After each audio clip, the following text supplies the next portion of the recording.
평창 스튜디오 Jay and Dan 스포츠 팀에 오셨습니다.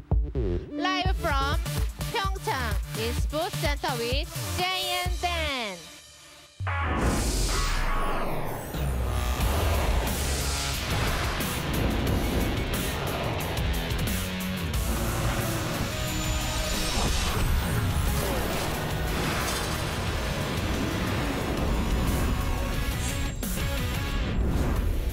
A view of downtown Pyongyang and a beautiful government office building that was rebuilt in the 1800s after a fire wiped out the first one.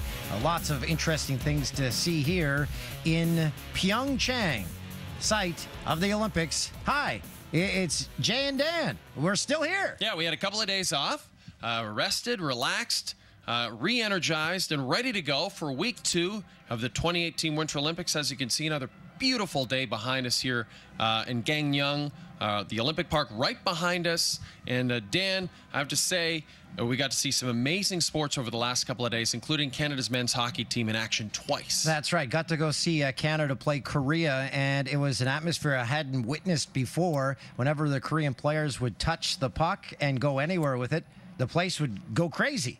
They did not score a goal for the home crowd, and Canada did end up winning that one. But still, interesting sight to see, and the arena was electric. The arena in Detroit, the new Little Caesars Arena, not as electric this season, Dan. No. The Detroit Red Wings are not that great. But the Leafs were in town, so you know there was going to be a lot of Leaf fans in town. And Toronto looking to rebound from a loss to the Pittsburgh Penguins on Saturday. The game was scoreless in the second. Wings in the power play. Justin Abdelkader with an open net, but he somehow shovels the backhand wide of the net. William Nylander in alone. He completely whiffs on the shot and falls down. So we're starting with some comedic highlights. I think we'll see some of these in the Jannies. I believe you may be correct. And then Mitch Marner showing him how it's done. 9 points in his last 5 games, 14th of the season, 2-1 for your Maple Buds. Move to the third, a battle along the boards, and this young fan is loving it. Oh, maybe not so much. Maybe it's starting to get a little too much for him. 9 minutes to play. Leo Komarov, great opportunity, shoots it wide, so it's looking like overtime in the Motor City. But with 30 seconds to play in this hockey game, Austin Matthews, 27th of the season, hugs all around, Leafs win 3-2. Oh, sorry. Panthers and Jets, Winnipeg, they have been rolling all year. You know what? But especially on Sundays, winning 6 of their 7 games by a huge margin. Tied at 1 in the second. They're playing the Panthers. Nick Ehlers throws it on net. Hits something. Ends up trickling past James Reimer. 23rd goal for Ehlers. Crowd on their feet. You know, the closest thing to the Korean hockey crowds would be Jets crowds. They might even be louder. Jets power play expiring. Blake Wheeler sets to Mark Scheifele, buries his 18th. 50th assists on the season for Wheeler, second most in the NHL. Jets up 3-2 at the break. You know, one guy is going to contribute. That's Patty Laine. Backhands home his 27th as the Jets win big on a Sunday again. Both the Avs and Oilers are coming off what politely could be called disappointing losses. The Avs a 6-1 drubbing at the hands of the Jets. The Oilers just lost to the worst team in the league, the Zona Yotes. For Colorado, the good news was the return of a player who was leading the Hart Trophy race when he got injured. We're talking about our good friend of this program, Nathan MacKinnon, back after missing 8 games with an upper body injury, taking the opening faceoff with another first overall pick. Early first, MacKinnon tries the wraparound, but he hits the side of the cage. Moments later, MacKinnon from the opposite wing beats Adam Larson to the puck, but the shot's over the net. We're jumping to the middle stanza. It's 1-0 Colorado. Connor McDavid dishes to Oscar Clefbaum. Matt Benning lets it go. Rebound, kicks out to McDavid, and McDavid's got his 24th of the season to even this game at 1 apiece. McDavid now with 70 goals in his very young career. But just a tough break from Cam Talbot. Shot was going well wide. Avs up 2-1-2. That sort of summarizes the Oilers season, doesn't it? Final frame, Oilers look at a tie. Milan Lucic to Ryan Strome. A terrific save, and Strome is absolutely furious. McDavid cuts him, uses a screen, and beats Varlamov for his second of the game and his 25th of the season to tie it at 2 apiece. Beautiful shot there to Strome, and he's finally got his first goal since December the 23rd. Went 21 games without a goal. Edmonton's ahead 3-2. Avs are looking to tie it. McKinnon, great chance, all alone, hits the post. Held pointless in his return would be McDavid, sealing the 3rd hat trick of this season and 4th of his career. Edmonton snapping a 6-game slide. Pens and Jackets, Pittsburgh's 31 points, most in 2018, under 2 minutes in. Riley Sheehan tips a point shot past Sergei Bobrovsky. Torts challenges for goalie interference, arguing Phil Kessel interfered with Bobrovsky at the side of the net. Kessel says, hey, what are you talking about? No, I didn't. You know what? The officials disagree. They agree with Kessel, and it stands. It's 1-0 Pens. Still in the first, Pens in transition. She in the trailer beats Sergei Bobrovsky. Pens scored 3 times on just 6 shots in the opening frame. They win at 5-2 and take over first in the Metro. NBA All-Star Game win on Sunday in LA. New format, gone as East versus West. Now it's Team LeBron versus Team Steph. Would it make a difference? What about the added bait of $100,000 for each player on the winning team? Or would it still be just a scoring fest? Well, why don't we check it out? Steph, the captain of his team, Raptors' DeMar DeRozan and Kyle Lowry behind him, taking on Team LeBron, coached by Dwayne Casey. Fergie sang a very interesting version of the Star-Spangled Banner. Let's check in on Toronto's duo. Lowry finds DeRozan. He had 21 points, game-high 11 assists for Lowry. The competitiveness ramping up in the fourth. Competitiveness.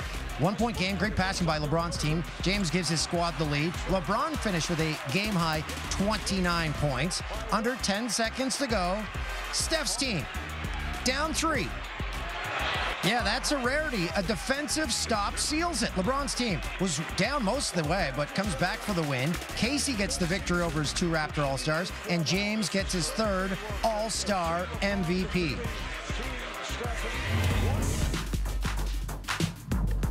LeBron led all scorers at 29 points, earning his 3rd NBA All-Star Game MVP award. He's now top 5 in appearances, points, assists, and 3-pointers in All-Star Game contests. LeBron. It's phenomenal anytime you get to get back, and play with one of your old teammates. And as great as he is, we all know that. The flashiness, the ball handling, his ability to shoot.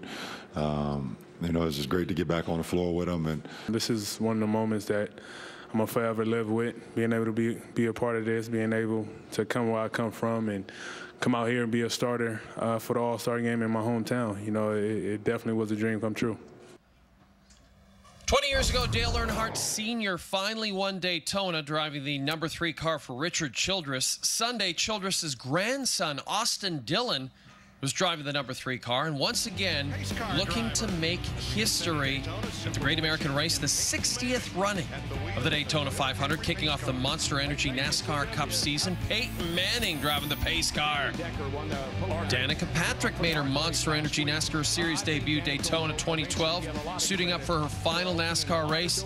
And yep, that is her boyfriend, Aaron Rodgers, watching from her pit box to the race. Danica's former boyfriend, Ricky Stenhouse Jr., with an incredible save here, but the drivers behind him not so lucky. A chain reaction causing a multi-car wreck on the final lap of the first stage. The 4 cars involved in the crash included 2-time Daytona winner Jimmy Johnson.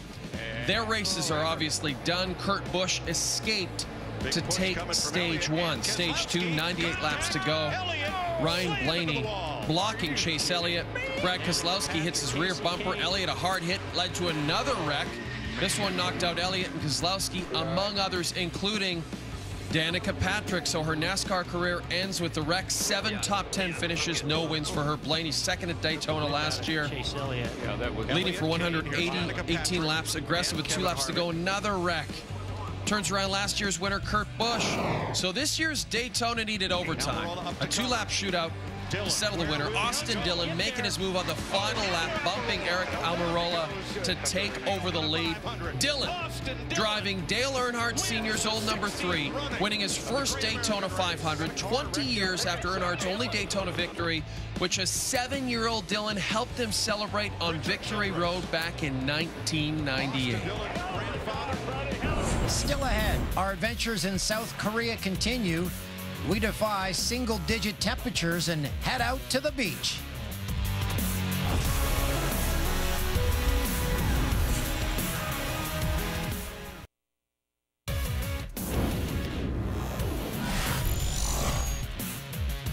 Sports Center with Jay and Dan coming to you from Pyeongchang. We were down at the beach today, hanging out at Coffee Row. We're going to talk to you about that later. Ice dance at the Winter Olympics. Canadians Scott Moore and Tessa Virtue, partners for 20 seasons. They earned a silver during the 2014 Olympics. Started out extremely graceful during their non-touching steps. The pair also coming off a gold medal at the World Championships this year. Into the rumba, total unison, showing off excellent edges. They have 4 Olympic medals together, showing off even more unison, which is kind of key when you're an ice dance pair. It's important. The opening ceremony flag bearers looking almost identical with their twizzles, finally ending the routine with an incredibly technical element coming out of it flawlessly. Virtue and Moore with a beautiful skate. They are rewarded by the judges. They're given a world record score and are in first place heading into the free dance. So that is an all-time. We're so pleased, obviously, with that season's best. We knew we wanted to peak right now, and we had a vision for this program, and we're thrilled with the way we executed today. It's just about enjoying this Olympics. We've worked really hard. We really believe in our plan. We want to win, but we just got to get in our own little moment out there and connect with each other. Most likable humans ever. Women's curling draw 8. The home and rink have won 2 straight after a rough start. Before their last match, they got a call from Maple Leafs head coach Mike Babcock. He just reminded us to keep our heads down, working as hard as we can to get the results we want. Really helped motivate us for our game against Switzerland. Could the motivation continue into their match against Japan? 5th end, Canada up 2-1. Homan's last without Hammer, facing 1. And she takes out the red rock. A pistol by the skip. Canada stole 4 in the end. And they were up 6-1. We jump to the 6th end, and now Homan in a little trouble, facing 3, throwing more heat. Gets rid of 1, pushes another back.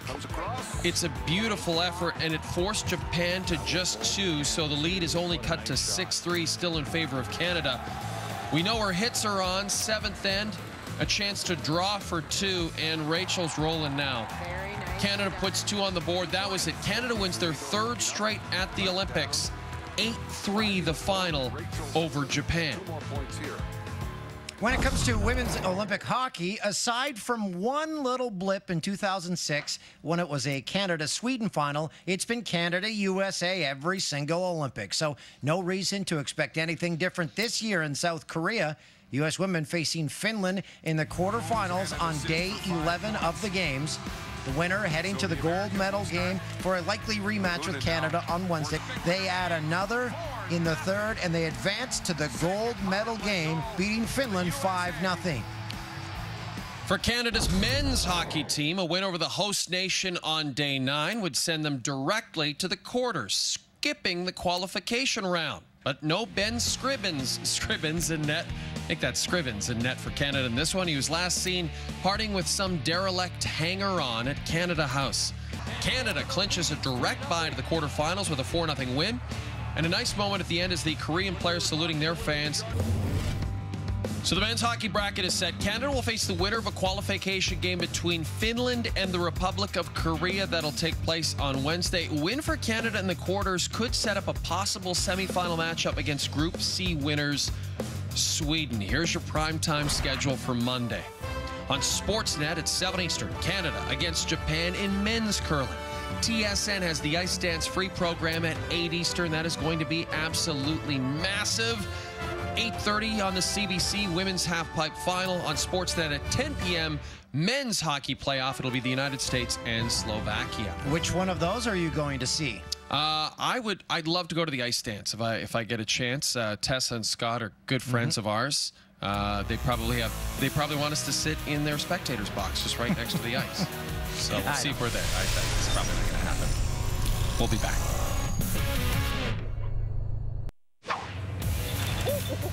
Time now for the Tim Hortons drive-thru. To tie it up at 3. Tim Hortons drive-thru brought to you by Tim Hortons. Our good friends Connor McDavid recorded his 3rd hat trick of the season, 4th of his career. Edmonton ends Colorado's home win streak at 10 and snaps a 6-game losing streak with a 4-2 win over the Avalanche. How about Austin Matthews scoring the game-winning goal in the final 30 seconds to give the Toronto Maple Leafs a 3-2 win over the Detroit Red Wings? Toronto now 10-2-0 in their last 12. Oh, so many hugs and so much sadness. Is that, what's his name from the Social Network? Winnipeg Jets roll past the Florida Panthers 7-2. Kyle Connor scored twice. Winnipeg 6-2-1 on their franchise-long 10-game homestand. Jumped over the Isle Preds for first in the Central. I don't know what the Social Network is, so I could not comment. No, I think I got the movie wrong. He was in 21 Jump Street. Richard Grieco? He's a chubby actor. Jonah Hill. Jonah Hill, that's it. That looked like Jonah Hill. On Saturday night in Chicago, Caps forward Devontae Smith-Pelly was serving a penalty when 4 fans began shouting basketball at him. The fans were quickly ejected by building security. The Hawks condemned the fans' racial taunts, as has the league. It's embarrassing that he has to deal with the situation like that, but the way he's handling it, I don't know if, anyone else say could it better, like could you? I mean, he just summed it up. You'd think 30 years ago, players are dealing with that kind of thing. The fact that he still had to deal with that in that game today it's embarrassing, but at the same time, I love the way he handled it. I love what he said. So good for Devontae Smith-Pelly. Oh, Dan, what a day we had at the beach today. It's time once again for the adventures of Jay and Dan in South Korea. So, we've been lucky. The last 2 Winter Olympics, we've had beaches, and there hasn't been snow in the lower portions, not in the mountains. So you get to go to the beach. It was fun. The waves came at us real quick. I got my shoes soaked, and it was I had fun doing it. And we just took a little time for ourselves, I'd say. It's been a very stressful time covering these games. As you know, we work very hard. And we left our mark in South Korea. How? Literally, we left our mark. That's right. But producer Tim calls it vandalism. No, if you looked, we should have got the wide shot. Everyone writes their names on that bench. That's right. And looks like you're calling out our camera guy, Dean, for not getting the wide shot. No, you can see, actually, you can see them all there it is. right Good. there. Yeah, right there. Boy, we look at it. And then we just relaxed. Yeah, you need to take some time to yourself to I'm not focus. sure we're going to have a tan when it's all said and done. Those are the birds. You were looking for the birds in Korea. We couldn't find any. We found Mickey, our driver, told us that the Korean people do not like birds. That's right. So the birds, they said, okay, well, I guess it's very clear. Let's keep going. I'll fly to another country. Meanwhile, you may have sort of seen next to the beach, they call it Coffee Row. Massively popular coffee culture here in Korea. And we were just trying to find a spot to have a cup of joe this morning. We were having a difficult time finding something that was just right. That's right, because we have a very distinct taste. So that one didn't have it. The other one didn't have it, so we did a lot of walking. There's about 40 of these coffee places on the street. Literally door to door, right next to each other, about 40 coffee shops. That all one we walked in, no one was even in there, not even any employees. No, that one seemed to have been abandoned. One of them may have been a mafia front for the Korean mafia. Either way, in the end, we went to, I think, 15 different coffee shops and didn't find the perfect cup of joe, so maybe we'll have something more on that later in the show. Meanwhile, last week, we had Canadian figure skating bronze medalist Megan Duhamel and Eric Radford on our show, the pairs, and our driver, Mickey, asked them this question. Have you had wardrobe malfunction? Question. That is a great question. That's a blunt question. Well, they loved that question. Well, during the Ice Dance Shore program, Dan, French skater Gabriela Papadakis had a wardrobe malfunction of her own. Papadakis and her partner currently sit in second place behind Tessa Virtue and Scott Moyer. Oh, my goodness. And to pixelate that out. That's right. And you actually get points deducted for wardrobe malfunction. Showing too much skin. Yeah. So there you go. Olympic athletes from Russia and mixed doubles bronze medalist Alex Krushelnitsky has reportedly failed a drug test after testing positive for meldonium. It's the same drug that Maria Sharapova received a 2-year suspension from tennis for. This comes after Russia was already banned from the Olympics because of a statewide doping scandal in Sochi. So this is not the news that the Olympic athletes from Russia needed at all. One of the spokespeople for the Olympic athletes from Russia literally said, there's no way that this young man would be so stupid as to knowingly take this drug for the purposes of performance enhancing, knowing that Russia had been banned from the Olympics. But who knows? Obviously, Maria Sharapova maintained that she wasn't taking it for performance-enhancing purposes either. So there you go. Dan? Coming up. It's been a great, great Olympics. Lushers and Olympic medalists Alex Goff and Sam Edney are standing by. Guys, we're going to have you on next.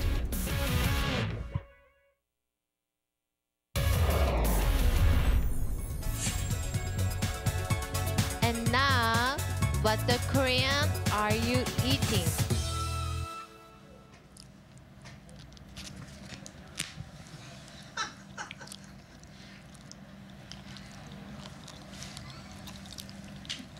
Dry firefish fillet.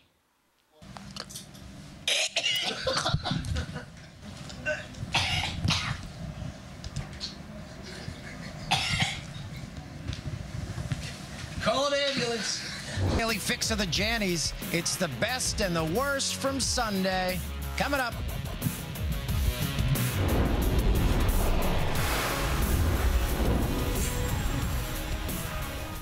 That leads us to the Jannies. By the way, the sun is still way up in the sky, not behind the mountains. What is going on here? Why is it so cold? John Daly at the Chubb Classic. Par 3, 16th from 162 yards out. Daly. Goes in the hole. That would move hey! Under par. Got it! For the round. Hole in one. Hound Dog Harrison, our stats guy. It's his favorite Janny ever. No bigger John Daly fan in the world. Victor Oladipo. Yes! Hey, Hound Dog, we ran into someone here in South Korea that knew you. They said to say hi. Don't forget their name. Okay. Okay. Albert William Nylander. Breakaway. Just the first name there? Ah, whiffs on the shot. Nylander. Hound Dog Katie says hi. Katie Caldwell from Korea says hi. So this has been Hound Dog Shoutouts on SportsCenter with Jay and Dan, brought to you by Tim Hortons. On tomorrow's show, we open Hound Dog's mail. LeBron, the bounce pass alley-oop to the brow. How about that, Dan? Big hit from the WHL. Regina Pats D-man and Habs prospect. Cal Fleury crushes fellow Habs prospect and Moose Jaw Warrior Josh Brook. Yeah, that's a solid hit. Habs have some good prospects coming. Look at this Clemson fan, part of the glitterati. The real question is, how long will it take to get that glitter out? Or is it permanent?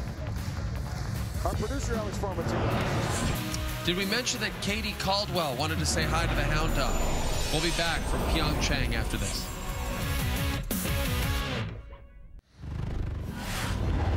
Worst play of the day. We go to Little Caesars Arena. Leafs wings, William Nylander. See, I was right when we were looking at these highlights originally. I said, we're going to see some of these in the Jannies. And worst play of the day. I was correct on both fronts. And you're a pretty smart guy. Highlight of the night, Panthers-Jets. We saw this one in the Jannies. Evgeny Dadonov dances through 2 Jets players, finds Derek McKenzie, but Connor Hellebuck just having a terrific season for the Winnipeg Jets. Vezina candidate. Highlight of the night right there. A reminder, Dan, Tim Hortons Roll Up the Rim to Win contest continues now through February the 27th. You get a 1 in 6 chance of winning. We've got our Roll Up the Rim cups right here. Let's roll them up. And when we went looking for coffee, when we couldn't find any, it's because we were looking for coffee that tasted just like Tim's. We found some right here. Right here, Tim's. Sorry, play again. All right. I got a donut. Well, that's nice. Good for Free you. donut. Meanwhile, we had some serious mispronunciations on this show. Let's check it out. A view of downtown Yongyang. Ben Scribbins in net. I think that's Scrivens in net for Canada in this one. Ben Scribbins in net. I think that's Scrivens in net for Canada in this one. Ben Scribbins. What? How am I supposed to say it? Because I always say it wrong. It's Gang Young. Gang Young. I always say Yang. Yeah, Gang Young. And I'm sorry, Ben Scrivens. I'm very sorry. No. Get that garbage out of here.